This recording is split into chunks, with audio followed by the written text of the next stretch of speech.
Congress party నా పట్ల చూపెట్టిన వివక్షత సుదీర్ఘ కాలం ఏదైతే 4 దశాబ్దాల పైగా అన్నాడు కాంగ్రెస్ పార్టీ బలోపేతం కొరకు వాస్తవంగా మిత్రులు పెద్దలు కేసీఆర్ గారు ఏదైతుందో 99లో టీఆర్ఎస్ పార్టీ ఆవిర్భావ సందర్భంగా తెలంగాణ రాష్ట్ర ఏర్పాటు మనందరి ఆకాంక్ష మనం కలిసి మరి ప్రయాణం చేయాలని చెప్పని వారు పేర్కొన్నప్పటికీ కూడా ఏదైతుందో ఒక క్రమశిక్షణ గల కార్యకర్తగా నాడు ఏదైతుందో నేను కాంగ్రెస్ పార్టీలో కొనసాగడం జరిగింది. మరి ఏదైతే తెలంగాణ రాష్ట్ర ఏర్పాటు ఆకాంక్ష యావత్ తెలంగాణ ప్రజల యొక్క లక్ష్యం వల్ల మన యొక్క జన్మ హక్కుగా భావించి ఏదైతుందో పెద్దలు కేసీఆర్ గారు తెలంగాణ రాష్ట్ర ఏర్పాటు ఉద్యమ నాయకుడిగా అన్నాడు ఏదైతుందో వారి శాసనసభ్యుడిగా డిప్యూటీ స్పీకర్ ఏదైతుందో పదవికి రాజీనామా చేసి ప్రజాక్షేత్రంలో ఏదైతుందో యావత్ తెలంగాణ సమాజాన్ని జాగృతి చేసే విధంగా ఉద్యమించడంతో తెలంగాణ రాష్ట్ర ఏర్పాటు కల సాకారమైంది అని చెప్పక తప్పదని చెప్పంటున్నా. అటువంటి యొక్క కేసీఆర్ గారి యొక్క నాయకత్వంలో వీళ్ళ వాస్తవంగా మరి నేను ఎదుర్కొంటున్నటువంటి యొక్క మానసిక ఇబ్బందుల దృష్ట్యా మరి వారు ఏదైతుందో పెద్ద మనసుతో నాకు చేయూతనిచ్చిండు. మరి పెద్ద మనసుతో నాకు చేయూతనిచ్చేదితుందో ఇలా ఒక ఉద్యమ రథసారథిగా బీఆర్ఎస్ పార్టీలో చేరి ఇలా తెలంగాణ రాష్ట్ర ఏర్పాటు వాస్తవం వారు దశాబ్ద కాలం 2 పర్యాయాలు ముఖ్యమంత్రి ఏదైతుందో తెలంగాణ రాష్ట్రాన్ని వీళ్ళ జాతీయ స్థాయిలో కాకుండా అంతర్జాతీయ స్థాయిలో దాన్ని నిలబెట్టడం జరిగింది. మరి అటువంటి ఒక రాష్ట్రం ఏదైతుందో ఆనాడు కాంగ్రెస్ పార్టీ ఇవాళ ఏదైతుందో ఒక ఇంకా మెరుగైన రీతిలో పాలన ఇవ్వడం జరుగుతుందని చెప్పినటువంటి భావన ఆశల పల్లకిలో ఊరిగింపజేయడంతో ఏదైతుందో మరి మొన్నటి 23 ఎన్నికల్లో కాంగ్రెస్ పార్టీ అధికారానికి వచ్చింది. కానీ వాస్తవంగా జరిగింది ఏంటి అనేది మనం ఒకసారి ఆలోచన చేయాలని చెప్పి అంటున్నాను. వారు ఆరంభించిన ఒక పథకాలకు ఇవాళ వాటికి ఏదైతుందో మెరుగైన రీతిలో దాన్ని అమలు చేయడం పక్కన పెట్టండి. అసలు కార్యక్రమాలు ఏదైతుందో అమలు మరిచిపోయే విధంగా ఇవాళ ఏదైతే రైతాంగం ఈ దేశానికి అన్నం పెట్టే రైతు వెన్నెం కాని చెప్పి అంటున్నాం. అటువంటి రైతుకి ఏదైతుందో ఒకప్పుడు శిస్తు చెల్లించేది ఉంటుండే. ఆ శిస్తు చెల్లింపు ఏదైతుందో ఆనాడు ఎన్టీ రామారావు టీడీపీ ప్రభుత్వ హయాంలో దాన్ని రద్దు చేస్తే ఇలా కేసీఆర్ గారు ఏదైతుందో ఇలా దేశంలోనే కాదు అంతర్జాతీయ స్థాయిలో కూడా పెట్టుబడి సమకూర్చే ప్రతి ఎకరానికి ఏదైతుందో 5,000 రూపాయలు చొప్పున 15,000 రూపాయలు పెట్టుబడి అందింపజేసే విధంగా కార్యక్రమాలు అమలు తలపెట్టడం జరిగింది. ఇవాళ కాంగ్రెస్ పార్టీ వస్తే 15,000 ఇస్తామని చెప్పామే. ఇలా 15,000 కాదు కదా, అసలు 10,000 అమలు 3 పంటలు కోల్పోయినామని చెప్పి అంటున్నాం. ఇలా రబ్బీ పంటకు వచ్చిందే మనం అందరం గమనిస్తున్నాం. ఇలా 1 ఎకరానికి ఇచ్చారు అంటున్నారు 6,000 రూపాయలు అని చెప్పని. ఇలా 2వ పంట కేసీఆర్ గారి వాళ్ళు జయించాల పట్టాలకు వస్తుందని చెప్పని ఏదైతే 2వ ఎకరా కూడా మేము ఇస్తామని చెప్పని మళ్ళీ ప్రకటన చేయడం జరిగిందని చెప్పి అంటున్నాం. మనం ఏ కార్యక్రమాన్ని తీసుకుందని చెప్పి అంటున్నాను. నేను కళ్యాణ లక్ష్మి ఆడబిడ్డల పెళ్లికి తోడ్పడే విధంగా ఏదైతున్నదో వారు 50,000 నుండి ఆరంభింపజేసి 1,00,000 రూపాయలు ఆర్థిక సాయం అందింపజేయడం అని చెప్పి అంటున్నాం. కాంగ్రెస్ పార్టీ ఏదైతుందో తులం బంగారం జోడిస్తామని చెప్పన్నారు. మరి తులం బంగారం ఏమైందో మరి ఎవరికైతే కళ్ళ రాలేదని చెప్పి అంటున్నాను. మీరు ఏ కార్యక్రమం తీసుకోండి అని చెప్పండి. రైతు బీమా పథకం అని చెప్పి అంటున్నాను. మీరు ప్రసూతి వైద్య సదుపాయం కొరకు ఏదైతుందో ఒక తల్లికి అండగా నిలవాలి, పాపకు అండగా నిలవాలని చెప్పని కేసీఆర్ కిట్ అమలు చేసి తలపెట్టడం చెప్పి అంటున్నాను. ఇలా బలహీన వర్గాలకు అండగా నిలిచే విధంగా అది ఏ వర్గమే కానివ్వండి కాక మరి తోడు నిలిచే విధంగా కార్యక్రమం అమలు చేసి తలపెట్టడం జరిగిందని చెప్పి అంటున్నా. మరి అటువంటి ఒక నాయకుడు మరి బీఆర్ఎస్ పార్టీ అధ్యక్షుడు తెలంగాణ రాష్ట్ర ఏర్పాటు ఉద్యమ నేత ఆధ్వర్యంలో ఏదైతుందో ఇవాళ నేను ఏదైతుందో బీఆర్ఎస్ పార్టీలో చేరి వారి నాయకత్వం పనిచేసే అవకాశం నాకు కల్పించినందుకు ఏదైతుందో నేను వారికి హృదయపూర్వకంగా ధన్యవాదాలు చెప్తామని చెప్పంటున్నాను. మరి ఏదైతుందో వాస్తవంగా ఇవాళ వేదిక చూస్తుంటే మా మిత్రుడు రమణ గారు గతంలో ఈ ప్రాంతాన్ని ప్రాతినిధ్యం వహించిన శాసనసభ్యుడిగా పార్లమెంట్ సభ్యుడిగా ఎంపికైండు, శాసన మండలి సభ్యుడిగా కొనసాగుతుండు. ఇలా వారితో కలిసి పనిచేసే ఒక ప్రయాణం చేసే అవకాశం నాకు లభించాలని చెప్పి అంటున్నాం. సోదరి దావ వసంత గారు వీళ్ళ జగిత్యాల జిల్లా మొట్టమొదటి జిల్లా ప్రజాపరిషత్ అధ్యక్షురాలిగా ఈ ప్రాంతానికి సేవలు అందించిందని చెప్పి అంటున్నా. మా మిత్రుడు గంగుల కమలాకర్ గారు గతంలో మంత్రివర్గిగా కరీంనగర్ శాసనసభ్యుడిగా సేవలు అందించిందని చెప్పి అంటున్నాం. మా సోదరుడు కౌశిక్ రెడ్డి గారు అని చెప్పి అంటున్నాను. మా మిత్రుడు విద్యాసాగరరావు గారి యొక్క తనయుడు సంజయ్, విద్యాసాగరరావు గారి తనయుడు సంజయ్, మరి సంజయ్ అంటే వేరే అనుకునేదని చెప్పంటున్నా. ఆయన ఈ సంజయ్ వేరు, ఈ సంజయ్ ఏదైతుందో అకుంఠిత దీక్షతో ప్రజాసేవ చేయాలనే సంకల్పంతో కేసీఆర్ నాయకత్వం కొనసాగుతున్నట్టు మా మిత్రుడు విద్యాసాగరరావు గారి తనయుడు అని చెప్పి అంటున్నాం. ఇలా జిల్లా బీఆర్ఎస్ పార్టీ అధ్యక్షుడు విద్యాసాగర్ రావు గారు, మా అందరినీ సమన్వయం చేస్తాను ముందుకు వచ్చినటువంటి ఒక సోదరుడు పల్లా రాజేశ్వరరెడ్డి గారు, ఇంకా వేదికపై ఉన్నటువంటి ఒక శాసన మండలి సభ్యులు, ఇవాళ ఇంకా ఇతర మిత్రులు అందరూ కూడా అందరికీ నేను చేతులెత్తి నమస్కరిస్తాను చెప్పి అంటున్నాను. ఇంతకాలం ఏదైతుందో వాస్తవంగా కేసీఆర్ గారు అంటే నా మొదటి నుండి గౌరవం, ఇద్దరికి వ్యక్తిగతంగా అనుబంధం ఉందని చెప్పి అంటున్నా. మేము ఏదైతుందో విద్యార్థి దశ నుండి మేము కలిసి ప్రయాణం చేసినటువంటి వాళ్ళు, భిన్న అభిప్రాయాలు, భిన్న రాజకీయ పార్టీలు, మరి వేదిక ఏదైతుందో మరి కలిసి ప్రయాణం చేయలేకపోయినా కానీ ఇలా అభివృద్ధిలో ఏదైతుందో వారు 2014 తెలంగాణ రాష్ట్రం ఏర్పాటు అయినాడు ఏదైతుందో నేను శాసనసభ్యులు గెలిచానని చెప్పంటున్నా. నాపై గౌరవంతో నాకు ఇప్పటికి గుర్తు చేస్తున్నా మీకు అన్న బోర్లపల్లి వంతెన అని చెప్పంటూ నేను గోదావరి నదిపై వంతెన నిర్మాణం చేస్తే అటు ఆదిలాబాద్ ఇటు ఉమ్మడి కరీంనగర్ జిల్లాలు కలిసి ఏర్పడతాయని చెప్పని ఒక విజ్ఞప్తి చేయడంతోనే వీళ్ళ మొట్టమొదటి ఉమ్మడి కరీంనగర్ జిల్లాలో వాళ్ళు మంజూరు చేసినటువంటి ఒక పథకం బోర్లపల్లి ఒక వంతెన అని చెప్పంటాం. ఇలా అభివృద్ధికి ఏదైతుందో రాజకీయాలు లేవు, అభివృద్ధికి రాజకీయాలు లేవని చెప్పంటున్నా. ఆ విధంగా అభివృద్ధి చేసినటువంటి ఒక మరి గొప్ప నాయకులు ఏదైతుందో మరి కేసీఆర్ గారు అని చెప్పంటున్నాం. మిత్రుడు కొప్పుల ఈశ్వర్ గారు ఏదైతుందో ధర్మపురి శాసనసభ్యుడిగా వీళ్ళ మంత్రి వర్యుడిగా చెప్పంటూ నేను వాళ్ళు ఏదైతుందో రోడ్లవాగు ఆధునీకరణ వారి యొక్క ఈ ప్రాంతం అంతా సస్యశ్యామలం కావాలని చెప్పంటే ఆ ఆధునీకరణతో అది సాధ్యమవుతుందనే ఒక భావనతోని మరి కొప్పుల ఈశ్వర్ గారు ఏదైతుందో మరి కేసీఆర్ దృష్టి తీసుకెళ్ళడం, వారు ఏదో మంజూరు చేయడం, మరి ఏదైతే ఉందో మన మొత్తం ప్రాంతం జగిత్యాలే కానీ ధర్మపురి కానీ చెప్పంటున్నాం. జగిత్యాల, ధర్మపురి, కోరుట్ల, వేములవాడ, చొప్పదండి మనంతా అన్నదమ్ముల్లాగా జగిత్యాల జిల్లాలో కలిసినటువంటి వాళ్ళని చెప్పంటున్నాం. ఇలా అభివృద్ధికి సంకేతం బీఆర్ఎస్ రాజకీయ పార్టీ అని చెప్పంటున్నాను. ఇలా 10 జిల్లాలు ఉన్నటువంటి యొక్క తెలంగాణ రాష్ట్రాన్ని 13 జిల్లాలు అదనంగా ఏర్పాటు చేసి దాని 23 జిల్లాల తెలంగాణ రాష్ట్రానికి రూపొందింపజేసినట్టు ఒక ఘనత ఇవాళ పెద్దలు కేసీఆర్ గారిని చెప్పక తప్పదని చెప్పంటున్నారు. అని అందరూ కూడా ఆశ్చర్యపోయారు ఈ కొత్త జిల్లాల ఏర్పాటుతోని ఇది నిజంగానే సాధ్యమేనా అని చెప్పని. ఇవాళ నూతన జిల్లాలు ఏర్పాటు కావడంతో ఏదైతుందో వైద్య సేవలు మెరుగు కావటం అని చెప్పంటాం, వైద్య సేవలు మెరుగు కావటం. మన జగిత్యాల జిల్లా ఏర్పాటు కావడంతో ఏదైతుందో మన జగిత్యాల ఏదైతుందో వైద్య విద్యా కళాశాల, అసలు మన జగిత్యాల జిల్లా కేంద్రంగా వైద్య విద్యా కళాశాల ఏర్పాటు సాధ్యమవుతుంది ఆలోచన కూడా మీరు తప్పని చెప్పంటున్నాం. కేవలం కేసీఆర్ గారి యొక్క ఆలోచన, వారి యొక్క దూరదృష్టి, వీళ్ళ నూతన జిల్లాలు ఏర్పాటుతో ఏదైతే వైద్య విద్య సదుపాయాలు మెరుగుపరచొచ్చని చెప్పిన భావంతో వీళ్ళ నూతన జిల్లాలు ఏర్పాటు చేయడము, జగిత్యాల జిల్లా కేంద్రంగా వైద్య విద్యా కళాశాల రూపొందడం చెప్పి వీళ్ళ వైద్య సేవలు విస్తృంపజేయబడడం చెప్పంటున్నా. భవిష్యత్తులో సూపర్ స్పెషాలిటీ వైద్య సేవలు మనం పొందబోతున్నాం చెప్పంటున్నా. అదే విద్య రాజ్యాంగం కల్పించిన హక్కు అని చెప్పంటున్నా. ఆ రాజ్యాంగం కల్పించిన హక్కు విద్యకు సంబంధించి ఏదైతుందో నిరుపేద వర్గాలు, బలహీన వర్గాలు, జ్యోతిబా పూలే అటువంటి ఒక గురుకుల ఆశ్రమ పాఠశాల చెప్పంటున్నా. ప్రతి నియోజకవర్గంలో ఆడబిడ్డలు బాలకి ఏదైతుందో జ్యోతిబా పూలే మరి గురుకుల ఆశ్రమ పాఠశాల, బాలులకు ఏదైతుందో జ్యోతిబా పూలే మరి ఒక పాఠశాల గురుకుల ఆశ్రమ పాఠశాల, అల్పసంఖ్యాక వర్గాలు ముస్లిం బిడ్డలకు అని చెప్పంటున్నా.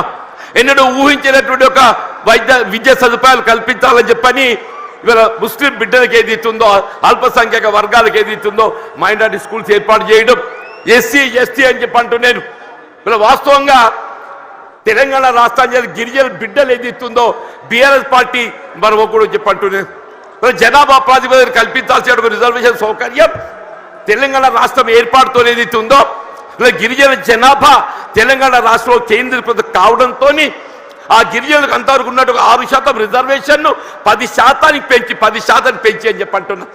ఇలా విద్యా ఉద్యోగాలలో గిరిజన బిడ్డలు వాళ్ళ లంబాడా కానివ్వండి, ఆదివాసీ కానివ్వండి, ఎవరికైనా ఏదైతుందో వారి భవిష్యత్తు నిర్దేశించినట్టు ఒక గొప్ప మరి నాయకత్వం కేసీఆర్ గారు అని చెప్పక తప్పదని చెప్పంటున్నా. ఇలా వాస్తవంగా ఈ దేశానికి ఏదైతుందో అన్నం పెట్టే రైతుకు సాగునీరు కావాలని చెప్పంటున్నా. ఉచిత విద్యుత్ సదుపాయం ఏదైతుందో గతంలో నిర్దేశిత వేళలో విద్యుత్ అందింపజేస్తే వీళ్ళు ఏ విధమైనటువంటి ఒక ఆంక్షలు లేకుండా 24 గంటలు ఏదైతుందో రైతాంగానికి ఉచిత విద్యుత్ కల్పింపజేసిన ఒక ఘనత బీఆర్ఎస్ పార్టీ అధ్యక్షుల అధినేత కేసీఆర్ గారికి దక్కుతుందని చెప్పంటున్నాను.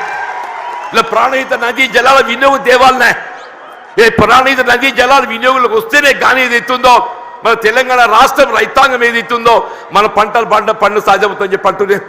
ఇవాళ ఉమ్మడి రాష్ట్రంలో వైఎస్ రాజశేఖర రెడ్డి గారు ముఖ్యమంత్రి ఉండగా మరి సహచరులు మేము భావించాం ఇవాళ ఏదో తుమ్మడి అటు పెద్ద బ్యారేజ్ నిర్మాణం చేస్తే ఒక లిఫ్ట్తో నీరు వస్తుందని చెప్పని కానీ మహారాష్ట్ర ప్రభుత్వం ఏదైతే ఉందో వాళ్ళు సహకరించలేకపోవడంతో 152 మీటర్ల ఎత్తుతో నిర్మాణం చేయాలని తలపెట్టినట్టు బ్యారేజ్ 140 మీటర్ల ఎత్తుతోనే అయినా కానీ ఇదే పెద్ద కేసీఆర్ గారు ఏదైతే ఉందో మహారాష్ట్ర ప్రభుత్వం ఒప్పందం చేసుకోవడంతో పాటుగా దిగువ 100 మీటర్ల ఎత్తులో మేడిగడ్డ వద్ద బ్యారేజ్ నిర్మాణం చేయగలిగినట్టయితే అటు ప్రాణహిత నదీ జలాలు, ఇటు గోదావరి నదీ జలాలు, అటు మానేరు ప్రాంతంగా వచ్చే నదీ జలాలు అన్నింటిని మనం ఎత్తిపోత ద్వారా వినియోగించుకుంటే ఒక 300 టీఎంసీ లభ్యత పొందే అవకాశం ఉందని చెప్పి అంటున్నాడు. మరి ఆ విధంగా మేడి ఒక దశాబ్ద కాలంలో కేవలం ఒక దశాబ్ద కాలంలో వీళ్ళ కాళేశ్వరం ప్రాజెక్ట్ నిర్మాణం పూర్తి చేయడమే కాదు దాని ఫలాలు కూడా మనకు అందింపజేయడం జరిగిందని చెప్పంటున్నాను. ఏమైందా మన కేసీఆర్ గారు జగిత్యాలకు వస్తున్నారని చెప్పంటే నిన్నటి దాకా నిద్రపోయిన ముఖ్యమంత్రి రేవంత్ రెడ్డి గారు ఇవాళ బయలుదేరిండి అని చెప్పంటున్నారు. మేడిగడ్డ బ్యారేజ్ ఒక 2 పిల్లలు గుంగినే SLBC Srisailam left bank canal అని చెప్పంటున్నారు. నిర్మాణ దశలో కృంగిపోయి 8 మంది కార్మికులు చనిపోతే కనీసం శవాలు వెలికి చేయలేకపోయింది అని చెప్పిన శవాలు వెలికి చేయలేకపోయింది చెప్పి అంటున్నా. 2 పిల్లలు కృంగిపోతే అసలు బ్యారేజ్ విలువ 4000 కోట్లు, ఆ 2 పిల్లలు కడితే 400 కోట్లు అవుతాయి అని చెప్పి అంటున్నా. ఎక్కువ మీకు అన్నారం సుందర ఇంకో 100 కోట్లు అవుతాయి అని చెప్పి అంటున్నా. ఇలా 2 సంవత్సరాల కాలం ఏదైతుందో ఏదో ప్రకృతి సహకరించింది అదృష్టం. మన కరువు సమస్య ఉత్పన్నం కాలేదు. రేపేదైతో ఎల్లినో ప్రభావం నిజంగానే కరువు వచ్చినట్టయితే మన భవిష్యత్తు ఏం కావాలి? కరువు వస్తే మన భవిష్యత్తు ఏం కావాలని చెప్పి అంటున్నా.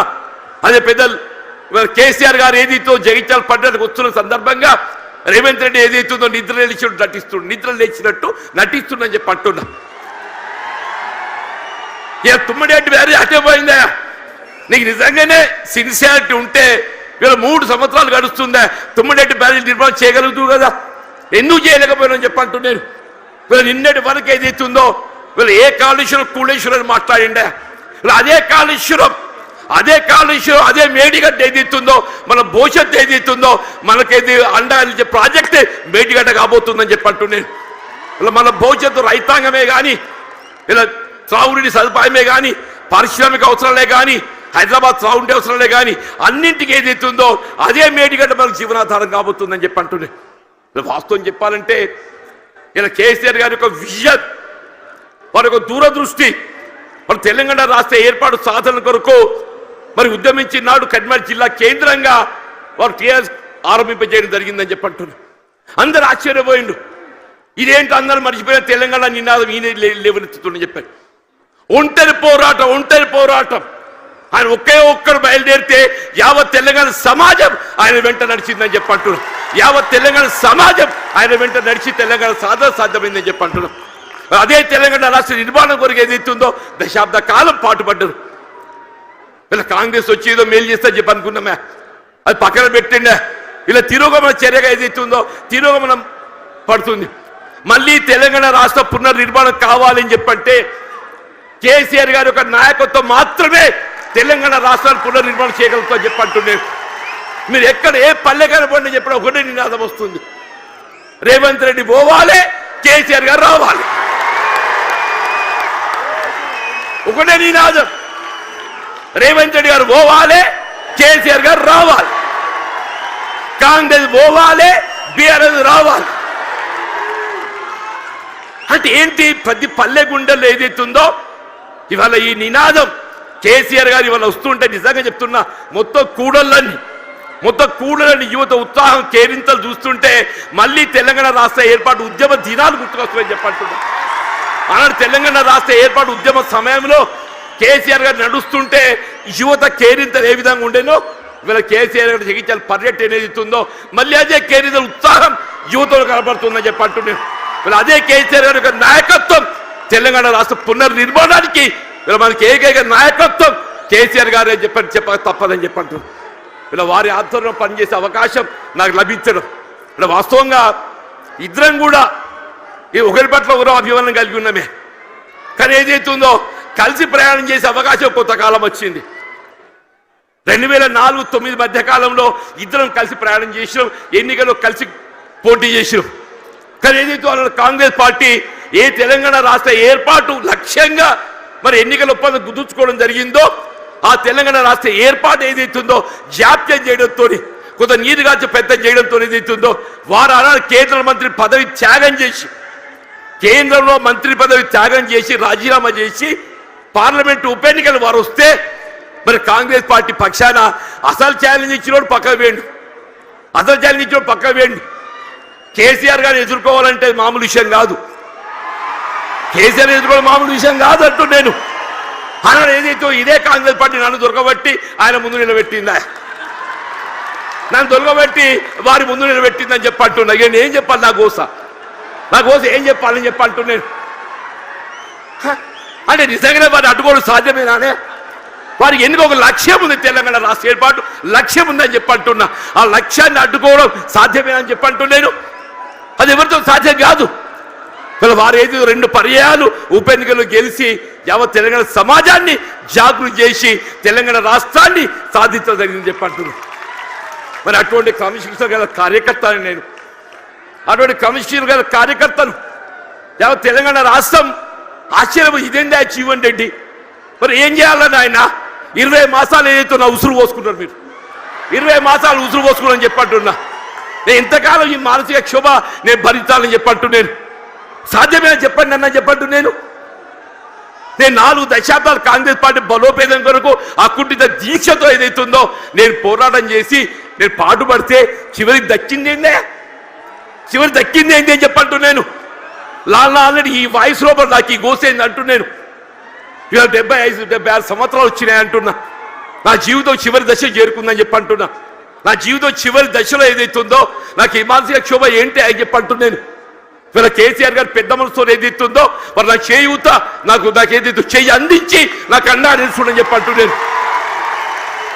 అదే 4 దశాబ్దాల కాలం కాంగ్రెస్ పార్టీ సేవలో, కాంగ్రెస్ పార్టీ నిర్మాణంలో నేను పాటుపడితే నా చివరి దక్కింది అయింది. మళ్ళీ కేసీఆర్ గారే చెప్పంటున్నాను. పెద్ద మనసుతోని గతంలో ప్రత్యర్థులు ఒక భావన రానియకుండా గతంలో ప్రత్యర్థులు పోటీ చేసుకున్నప్పుడు కూడా ఏదైతుందో అది భిన్న రాజకీయ పార్టీ యొక్క ఆలోచన విధానం కానీ ఆ జీవన వ్యక్తిగతంగా ఏదైతుందో విలువలు కట్టుబడే ఒక వ్యక్తిత్వం కాబట్టి అది ఒక భావనతోని వారు నాకు చేయూత అందించింది. అంత గొప్ప మనసు అని చెప్పంటున్నాను. దయచేసి ఇలా జగిత్యాల గడ్డ నేనేదో ఆశించి కాదు నాయన, నేను అన్ని చూసిన నేను చూడని ఏమీ లేదు. ఈ 4 దశాబ్దాల కాలంలో చూడని ఏమీ లేదు. ఇవాళ ఒకటి ఇవాళ రాష్ట్రాన్ని పట్టుకుని శని పీఠ విరగడ కావాలని చెప్పంటు. ఒకే ఒకటి ఈ రాష్ట్రాన్ని పట్టుకుని శని పీఠ విరగడ కావాలని చెప్పంటున్నా. ఆ శని పీఠ విరగడ కావడానికి కొరకు ఏదైతుందో కేవలం కేసీఆర్ గారి యొక్క నాయకత్వంతో మాత్రమే సాధ్యమవుతుంది. ఒక భావనతో ఏదైతుందో ఇవాళ కేసీఆర్ గారి యొక్క నాయకత్వంలో బీఆర్ఎస్ పార్టీ చేరదొరుకుతుందని చెప్పంటు. దయచేసి ఇంతకాలం నాకు అడ్డగా నిలిచిందా మీరు? నిజంగా మీ అందరికీ నా శేష జీవితం మీ అందరికీ నీ సేవ చేసి రుణం తీసుకోలేని చెప్పంటున్నాను. వీళ్ళ కేసీఆర్ గారి యొక్క నాయకత్వంలో వీళ్ళ ఉమ్మడి కరీంనగర్ జిల్లానే కాదు యావత్ తెలంగాణ రాష్ట్రంలో గులాబీ జెండా ఎగరవేయటమే మనందరూ ఒక లక్ష్యంగా మనం ముందు పోవాలని చెప్పంటున్నా. రాబోయే కాలం 119 స్థానాలు ఉంటాయి, ఎన్ని ఉంటాయో తెలియదు కానీ ఎన్ని స్థానాలు ఉన్నా అని ఉమ్మడి రాష్ట్రంలో కాంగ్రెస్ పరిస్థితి ఏ విధంగా మారిందో రేపు రాబోయే శాసన ఎన్నికల్లో మీకు 94 ఉప ఎన్నికల్లో కాంగ్రెస్ పార్టీ పరిస్థితి కంటే ఇక దీనంగా తయారైపోతుందని చెప్పకుండా మనం చూస్తామని చెప్పంటాం. ఇట్ వాజ్ నాట్ బట్ 10% అన్నారు, ఇట్ వాజ్ నాట్ బట్ 10% అని చెప్పంటున్నా. ఇవాళ పరిస్థితి కూడా ఏదైతుందో రాబోయే కాలంలో ఇవాళ ప్రజాభిప్రాయం ఎవరైనా ప్రజాభిప్రాయానికి అనుగుణంగా పనిచేయాలి. రేపు ప్రజాభిప్రాయానికి అనుగుణంగా ఏదైతుందో కేసీఆర్ గారి యొక్క నాయకత్వం పనిచేయాలి. వాళ్ళు ఎప్పటికైనా ఒకటి కోరుకుంటుంది, అరే ఇంత మంచోని నేను విడిచిపెట్టుండేందే. అదే నిజంగా ఆలోచిస్తే కూడా ఆశ్చర్యం కలుగుతుందా? ఆయన నాకే పగోడు కాదు, నేను గతంలో కలిసి ప్రయాణం చేసినాం. వారి జీవితం విద్యార్థి దశలో ఏదైతుందో ఇదే జగిత్యాల అంగడి బజార్లో గడిపినని చెప్పంటున్నా. జగిత్యాలకు కేసీఆర్ గారికి ఉన్న ఒక అనుబంధం ఏదైతుందో ఇప్పటి తరాన్ని తెలియకపోవచ్చు, కానీ కేసీఆర్ గారి ఒక బాల్య జీవితం ఏదైతుందో జగిత్యాలతో ముడివేసుకుందని చెప్పంటున్నా. అటువంటి కేసీఆర్ గారు ఏదైతుందో ఆనాడు తాడిత పీడిత వర్గాలు ఏదైతుందో వీళ్ళు వారి యొక్క హక్కుల సాధన కొరకు జగిత్యాల చైత్ర యాత్ర ఏదైతే ఇదే గడ్డ మీదకి వెళ్ళి ఇదే సమావేశ స్థలికి వెళ్ళి ఆరంభింపజేసిరని చెప్పంటున్నారు.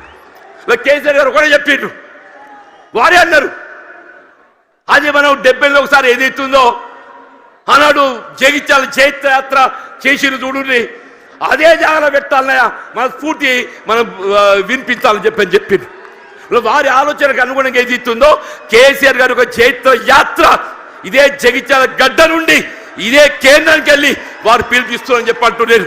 ఇలా రాష్ట్రంలో గులాబీ జెండా ఎగరవేయడం, కేసీఆర్ గారిని తిరిగి ముఖ్యమంత్రిగా ఏది ఇస్తుందో నెలకు వారు ఏర్పాటు చేసుకొని ఈ రాష్ట్ర పూర్తిగా తోడ్పడడం మన ఏకైక లక్ష్యంగా పనిచేయాలి. మరి ఆ విధంగా పనిచేసే అవకాశం కల్పించినందుకు మరి హృదయపూర్వక ధన్యవాదాలు చెప్తామని చెప్పండి. వాస్తవంగా ఏది ఇస్తుందో కేటీఆర్ గారు హరీష్ రావు గారు వాళ్ళు రావాల్సిందే, వారికి వేరే బాధ్యత అప్పగించడంతో మరి కేటీఆర్ గారు హరీష్ రావు గారు రాలేకపోయిండ్రు. వాస్తవంగా ఈ సభ సమావేశం ఏర్పాటు చేయడంలో చొరవ చూపెట్టింది కేటీఆర్ గారు హరీష్ రావు గారు అని చెప్పి అంటున్నా. కేసీఆర్ గారి యొక్క ఆలోచన విధానానికి అనుగుణంగా దీన్ని రూపకల్పన చేసింది కేటీఆర్ గారు హరీష్ రావు గారు అని చెప్పి అంటున్నా. ఏదైనా కానీ నేను ఎక్కువగా అంటే ఎందుకంటే మీ అందరికీ కేసీఆర్ గారిని వినాలని ఉందా? అందరూ అనుకుంటూ వీడైందా నడవ ఎంతసేపు నిలబడతారని చెప్పని. ఇప్పుడు జీవన్ రెడ్డిని ఎప్పుడు చూసినాడు, ఇటు కొత్త కాదు కదనే. నేను పేరు ఇంటికెళ్ళి నల్లగున్నప్పటికీ చూసిదా మొత్తం ఇంటికలు అన్ని నెరిసినయ్యాలి, ఒక్క నల్లెట్టుగా దొరకదట్లేదు అన్నట్టు. అటువంటి జీవన్ రెడ్డి గురించి ఏదైతుందో వీళ్ళు ఇక్కడ తెలియని పౌరులు లేడు. జగిత్యాల గడ్డతో నాకున్న అనుబంధం అలాంటిది, ఆత్మీయత అలాంటిది అని చెప్పి అంటున్నా.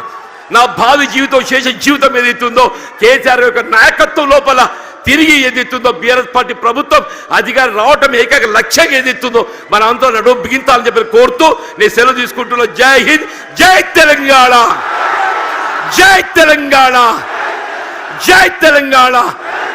కేసీఆర్ గారి యొక్క నాయకత్వం, కేసీఆర్ గారి యొక్క నాయకత్వం, కేసీఆర్ గారి యొక్క నాయకత్వం. Thank you.